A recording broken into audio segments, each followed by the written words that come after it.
Hi, this is Matt with AppliancePartsPros.com. Today we'll be showing you how to repair your appliance. Remember, anytime you work on an appliance, make sure it's unplugged or the circuit breakers are off so there's no chance of electrocution. In this video we're going to show you how to change out the Maytag dryer timer knob cap. It's going to be a very easy repair and should only take a few minutes to show you how to do it. If you already have one of these, great. If not, you can click on the link below or get it at AppliancePartsPros.com. When you open up the package, you're going to get the new timer knob cap. The timer knob cap locks the timer knob onto the timer shaft. The main reason you'll be changing it out is if it's lost or damaged and the timer knob keeps coming off. In order to get the old timer knob cap off, we're just going to get behind it with a small flathead screwdriver so we can pry it off.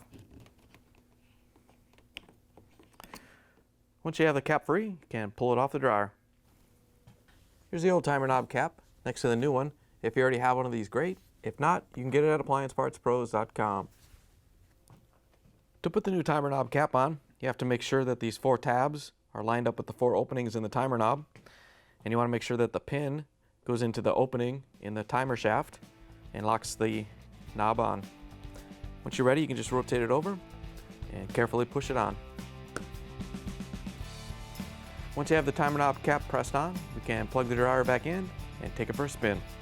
Thanks for joining us for another successful repair brought to you by AppliancePartsPros.com. Check out our other repair videos on our site, Facebook, and YouTube.